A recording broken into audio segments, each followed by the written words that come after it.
não interagia, não olhava nos olhos, eu chamava ela, não atendia. Então era um bebê que ele era um pouco fora do padrão. Ele era um bebê que nos primeiros 3 meses ele só chorava. Ela não falava, ela não apontava quando ela queria um objeto, ela chorava muito, né, gritava muito.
Ele não dormia, nos primeiros 3 meses ele era um bebê que não dormia, ele tirava cochilos de 10 a 20 minutos, mas ele não dormia nada. Durante a noite inteira ele chorava, ele era um relógio para chorar.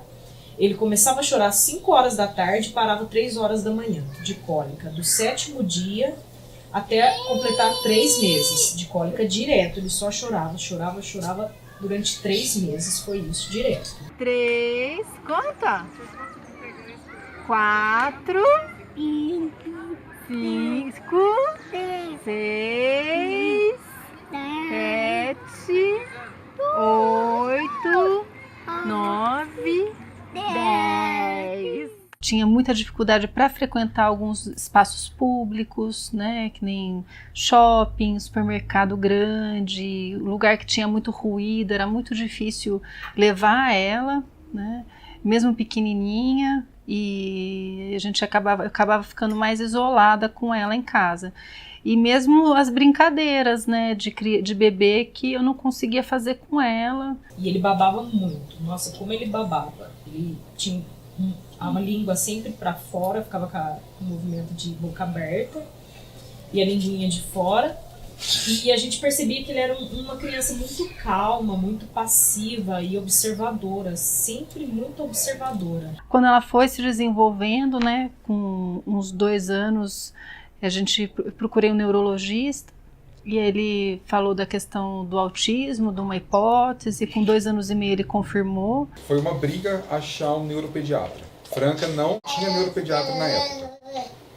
A Unimed tinha uma neuropediatra e o Hospital Regional não tinha. Depois de muita briga, eles conseguiram trazer uma neuropediatra de Juiz de Fora. Excelente. O neuro, ele foi muito direto comigo, né? Ele só falou para mim assim, que eu era fisioterapeuta e que eu não devia ter nenhuma dúvida. Ele falou: você ainda tem alguma dúvida de que ela é autista, mãe? Aí eu olhei para ele e falei para ele: tenho, né? No fundo eu não queria que ela fosse, eu queria chegar aqui e achar que a minha encarnação fosse só uma paranoia de mãe de primeira viagem. E aí nisso a pediatra dele já começou a levantar alguns indícios, e falando: olha, essa criança está com atraso de linguagem, essa criança está com atraso de locomoção, porque ela não leva objetos na boca, ela não aponta, não olha nos olhos. Mas assim, fora isso, ele fazia coisas que crianças da idade dele não faziam, entendeu? Mas eu falava: ele assiste filme, inclusive filmes de outras línguas, ele olha, ele presta atenção, ele chora com o personagem, ele fica irritado com o outro personagem que é vilão, ele faz bico quando o personagem fica chateado, e ela fala: tá, mas isso não tá normal, a gente tem que começar a analisar o autismo. Essa minha escolha desde o início de buscar um tratamento para ela envolveu muita pesquisa minha também, né? até essa consciência de que o Estado fornece muito pouco tratamento e deixa muito a desejar, e eu ter uma formação, eu quis suprir o que eu pudesse suprir para ela. Então eu comecei a fazer pesquisas e tentar me aprimorar nos estudos em casa, e numa dessas pesquisas eu acabei encontrando alguns artigos falando sobre convulsão e o uso da cannabis, né, voltado para crianças especiais, né, na parte de neuro e de psiquiatria, e aí eu vi que tinha a questão do uso da cannabis, né. Com o uso, nisso já veio o gancho, né, para tratamento de autismo e outras síndromes, que eu vi que tinham muitas características parecidas com as características da minha filha. E eu comecei a analisar o autismo junto com ela, e peguei isso de hiperfoco sem perceber também, porque eu também não tinha diagnóstico. E comecei a estudar, e quanto mais eu estudava, mais eu prestava atenção e falava, Laura, isso aqui não é o Theo, isso aqui sou eu. E olhava e tava as características, e nisso ela falou, o Theo é autista. Só que como todo neuropediatra na época estava na moda, eu acredito que ainda esteja, na primeira consulta ela já sugeriu o uso da risperidona. E nós questionamos ela, eu falei assim, doutora, mas vou entrar com medicamento, o medicamento não é específico para autista, ele é anticonvulsivo, para esquizofrenia. Eu falei, não, nós vamos entrar com uma dose super baixa. E realmente ela entrou com 0,25 ml de manhã e 0,25 à noite. Ela tinha muita dificuldade para olhar nos olhos, para atender o chamado. Ela não falava, né? Ela tinha dificuldade para interação, para brincar com as outras crianças. Para sair de casa, ela tinha muitas crises de choro e de colapso, né? Ela se agredia muito, e ela agredia muito a gente também, os adultos que cuidavam dela, tanto na escola como em casa. Ela dava cabeçada na parede, ela se mordia, ela me mordia, ela me batia. Não bate. A gente ficou apreensivo, questionou ela, falou, doutora, mas falou, olha, pode dar, porque a gente tem tido excelentes resultados com o medicamento. E começamos a dar, e realmente, primeiro, segundo mês, estava perfeito. Terceiro, quarto mês, ele tomou quase 8 meses do medicamento. Ele começou a comer muito, ele começou a comer demais, ganhar peso. Ficar inchado. O rosto dele ficou uma bolacha, ele estava parecendo aqueles bonequinhos de posto inflável. Todo gordinho, tudo por causa do medicamento. Nessa situação eu vi que ou eu conseguia ter acesso a uma alternativa realmente eficaz, ou eu ia acabar morrendo, né? Porque foram muitas coisas juntas que me pressionaram para querer ter o início do cultivo, né? Que foi de ficar muito doente, quase morrer cuidando dela, e de ouvir orientação de alguns médicos de quererem que eu comprasse camisa de força para ter em casa, porque eu já não dava mais conta para segurar ela. E aí nós procuramos o Dr. Paulo Fleury e não conseguimos na época a consulta com ele. Mas a Camila conseguiu entrar num grupo de WhatsApp de alguns produtores de óleos artesanais no país, que não é o óleo de canabidiol, é o óleo de cannabis, porque ele é feito com a planta integral. Eu tenho muita segurança por isso. E uma outra conquista, eu acho que já foi uma grande conquista a gente dizer que pode tratar o autismo e mostrar que pode. E agora tem um ensaio clínico sendo finalizado e já em publicação em Israel, confirmando isso que a gente já tinha antevisto, né? Então, dá para tratar o autismo com maconha e com segurança. O canabidiol produz uma série de efeitos que podem ser úteis, né, na criança autista, né? Por exemplo, a própria diminuição de ansiedade, ela, em outros modelos animais, por exemplo, ele pode aumentar a interação social, né? E também, a gente mostrou recentemente, diminuir comportamentos agressivos. Aí eu peguei e usei a cannabis, funcionou muito eficaz em mim. E eu falei pro Laura, isso é fora do normal, a gente precisa testar isso no Theo. E eu consegui o óleo, e aí eu fui fazendo um desmame da risperidona juntamente com o óleo. A cannabis contém um número muito grande de compostos, muitos são ativos. Eu falei do THC e do CBD, mas existem vários outros compostos que podem produzir efeitos benéficos ou maléficos. E portanto, quando a gente fala de cannabis medicinal, nós estamos falando de um enorme guarda-chuva. Vai depender da planta que foi cultivada, das quantidades desses compostos, que vai resultar no efeito final. O Theo, em menos de 2 dias, ele começou, ele era uma criança apática. Ele começou a ter contato visual, aumentou 100%. Ele já tinha bastante contato visual com a gente, mas aumentou mais, assim, muito mais. E ele começou a tentar a verbalizar. E responder comandos. Ele começou a responder muito comandos. Hoje o Theo é uma criança que só não fala. Ele entende tudo. O cognitivo dele, ele entende praticamente, ele entende tudo. Tudo que você fala pra ele, Theo, pega tal coisa, ele vai, pega. Theo, vamos em tal lugar. Eu chego nele, tudo é explicado. Theo, figura. Vem cá pegar a figura, ó. Aqui, ó. Aqui, pega. Dá pro papai. Dá. Dá a figura pro papai. Isso. Aí. Muito bem.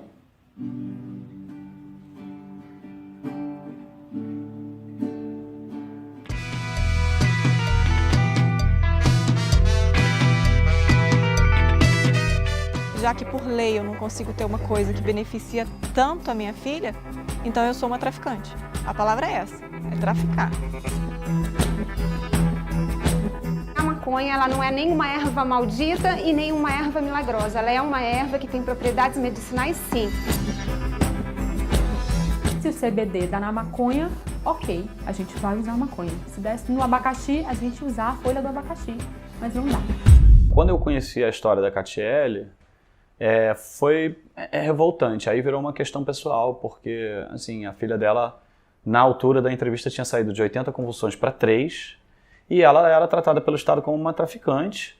Ela tinha tido um canabidiol retido na Receita Federal e ela estava a fim de processar o Estado ou quem quer que fosse para ter acesso àquele medicamento para a filha dela. Eu falei, nossa, eu vou ajudar essa pessoa.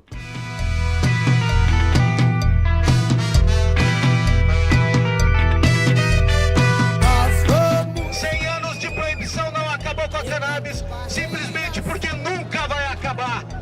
É uma planta que tem milhares de possibilidades industriais, medicinais e não merece estar na obscuridade, não merece estar na ilegalidade. Então é por isso que a gente veio à rua. Cada um aqui tem um motivo para estar aqui em defesa da cannabis, em defesa da maconha. Quebrando barreiras, derrubando muros e cravando estacas com pedras pesadas. A minha filha é autista, ela tem 6 anos, faz 2 anos e meio que ela faz uso de maconha medicinal, ela teve a vida totalmente transformada, ela desenvolveu a fala, ela passou a interagir com as pessoas. Através de canções. Quando a gente conseguiu, através desse grupo de mães, uma doação de um remédio, começamos a tentar. Os benefícios foram imediatos, assim, depois de uma semana a Maria Eduarda começou a lembrar letras de música que ela ouviu na escola há um mês atrás, mais ou menos, mas tem um detalhe, nossa filha não fala, ela não falava, então ela chegou a falar, assim, de repente uma letra de uma música, assim, muito chocante para nós, e nós achamos melhor dar continuidade, e aí nós fomos atrás do médico, procuramos por Paulo Fleury, nos receitou e acompanha ela desde então. Quando eu fui chegar na Defensoria Pública mesmo, foi em agosto de 2017, né? Cheguei lá no primeiro momento, né? Eu liguei falando que eu queria acesso para a medicação da minha filha, eles agendaram para o dia seguinte, e aí eu cheguei lá para ser atendida e foi uma coisa meio estranha, porque eu falei para a primeira pessoa que eu queria legalizar um tratamento com cannabis, ela viu a minha documentação, falou, olha, você vai falar com outro atendente. E o outro atendente já ficou me cobrando, ele assim, escreve aqui nesse formulário a medicação que você quer, escreve aqui, eu colocando lá cannabis, e ele tá, falei para ele, mas não tem aqui essa medicação, né? Aí ele, mas a medicação não é legalizada pela Anvisa? Eu falei, e não é. Eu quero legalizar que eu tô fazendo ou que o governo banque uma outra alternativa melhor do que o que eu tô fazendo. Aí ele, não, mas não tem como. Aí eu falei pra ele, moço, acho que você não tá me entendendo. Eu tô falando cannabis, eu tô falando de maconha. Eu planto maconha na minha casa, eu quero falar isso pro juiz, eu quero legalizar essa situação, eu quero que ele me dê um salvo-conduto. A partir de hoje, o Uruguai vai vender maconha em farmácias para pessoas cadastradas. Algumas farmácias no Uruguai estão com um movimento muito acima do normal, é que elas já estão sendo autorizadas a vender maconha. Nos Estados Unidos, o uso medicinal e recreativo da droga é permitido em alguns estados. A gente sabe que as consequências para a saúde pública de uma regulamentação da maconha não são tão negativas quanto algumas pessoas querem fazer crer, quanto se acreditou durante décadas, sabe, do século XX. Então, me parece que o custo-benefício precisa ser melhor discutido de ter a maconha proibida, né? Talvez regulamentar a maneira do que está sendo feito no Uruguai, na Holanda, mesmo Portugal já descriminalizou o consumo, né? O México está em vias de legalizar, diversos estados dos Estados Unidos já legalizaram, o Canadá legalizou, acho que é o principal país que seguindo essa tendência, né?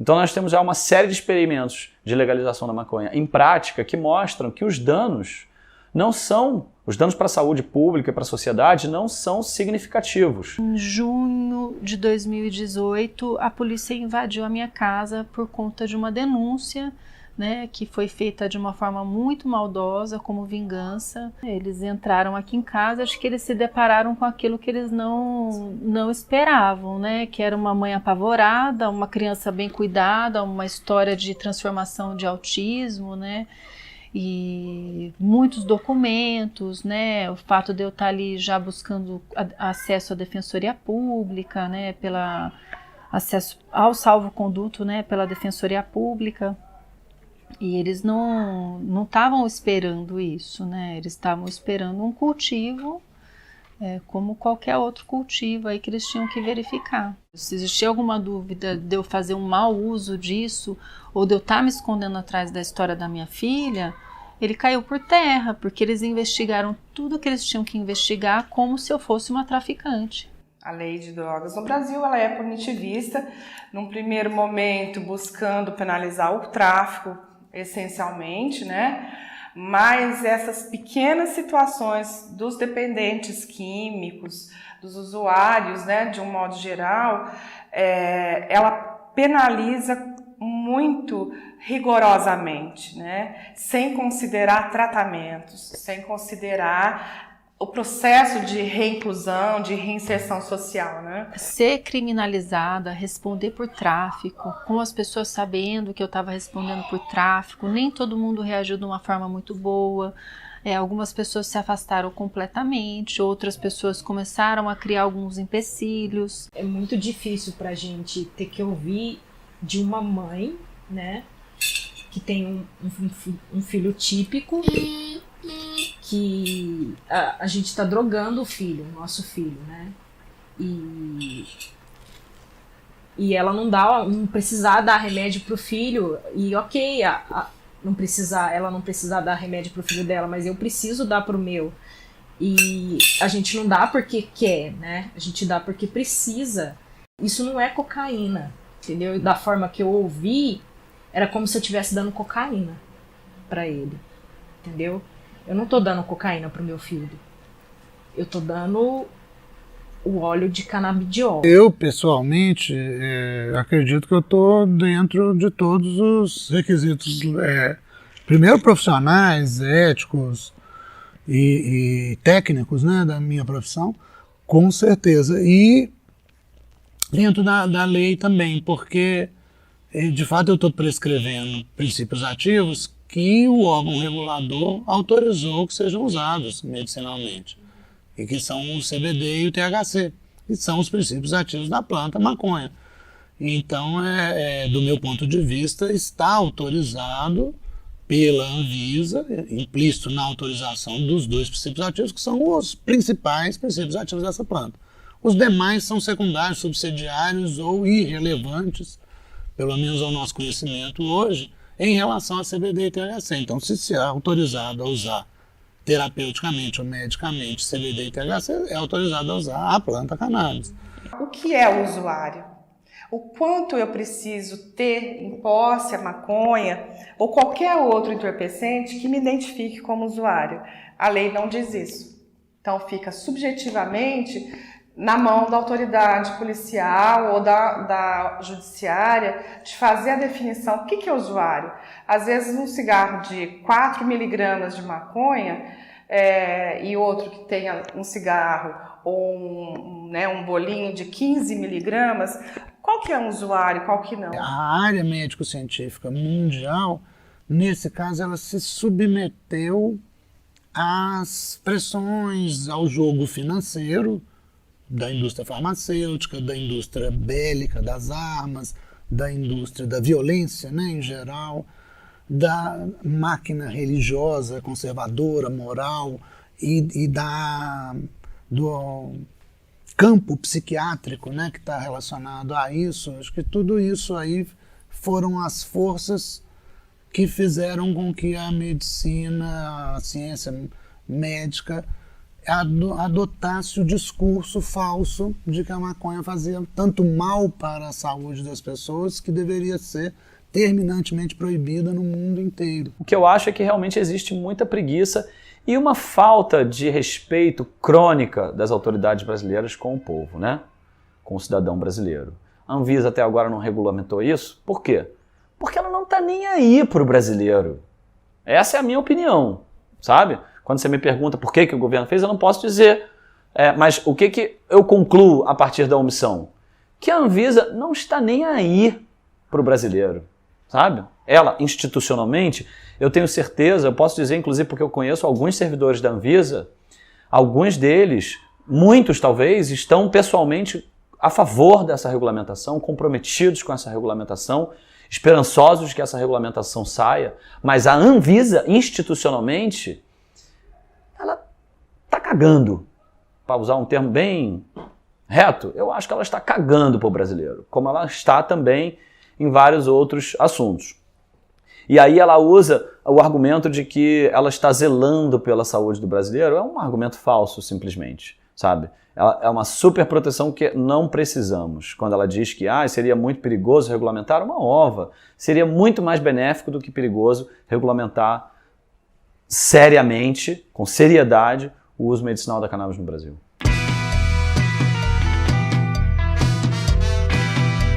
Um homem foi preso em flagrante nesta segunda-feira com 140 quilos de maconha. Em Brasília eu acho que é algo novo, a gente não tinha visto isso ainda aqui, principalmente na Asa Sul, né? Uma tamanha quantidade, né, de maconha para produção, destinado exclusivamente para a produção do óleo da cannabis, né, da maconha. Um negócio desse tamanho, um laboratório artesanal com essas proporções, é a primeira vez em Brasília. Pela 8ª vez, jovem foi apreendido com óleo de maconha. É isso mesmo, hein? Polícia Militar acabou prendendo o rapaz que estava transportando o tal do óleo de maconha. Essa droga apreendida hoje é uma droga aí, até então na minha carreira policial, eu desconhecia ou nunca vi.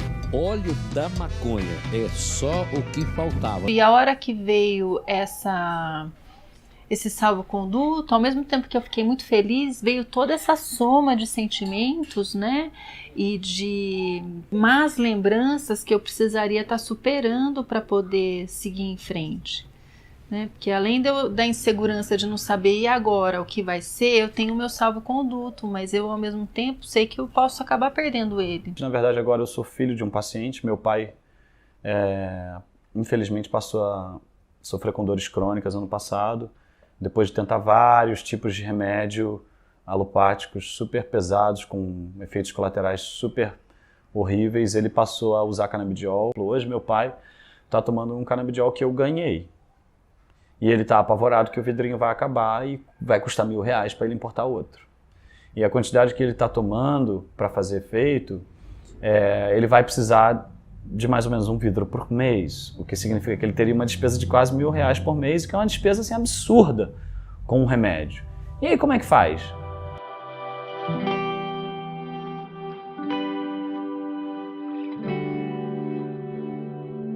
Pra mim é muito difícil chorar, eu não sei chorar, entendeu? Só se eu tiver com uma crise de raiva muito forte mesmo, entendeu? E nem que eu tenha que chorar, mas nessa hora eu vou chorar.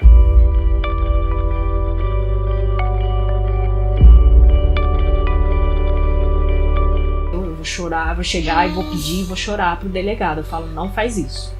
Não faz porque o cara tá... Agora eu vou chorar.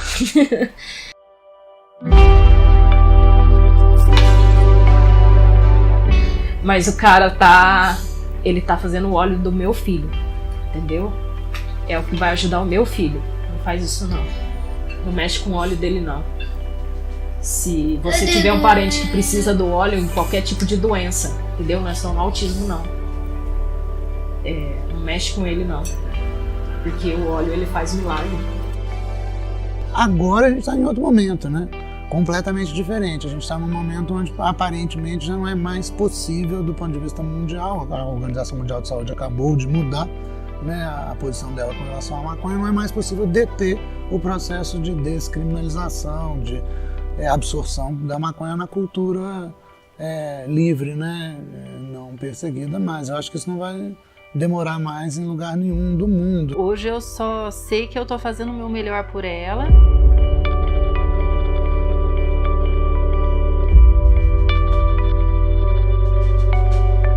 Então a minha expectativa é que ela possa se desenvolver, se descobrir como mulher, para ser uma adolescente feliz e saudável, independente da condição que ela tiver.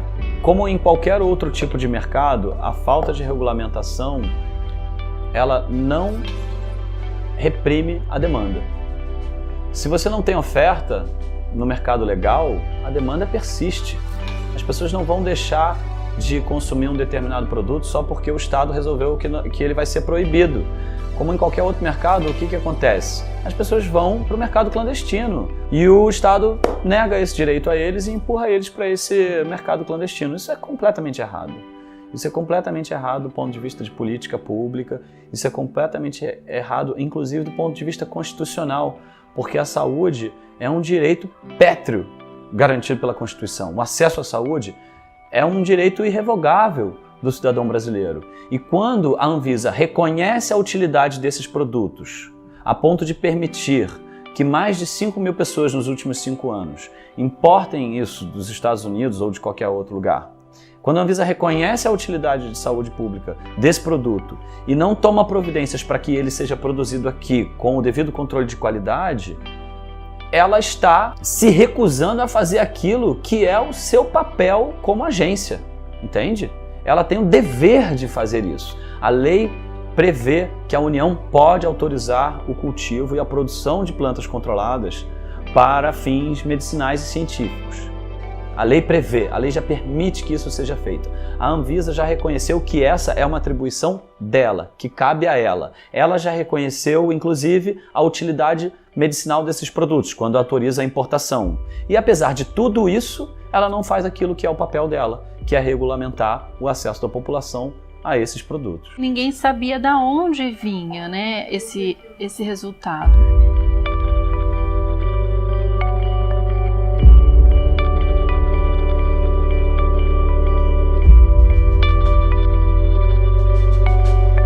De repente a terapia começou a ficar mais fácil, a escola principalmente começou a fazer muita referência de que estava muito mais fácil o trato com ela e, tipo, da onde vinha isso, né? Qual que é a receita desse milagre?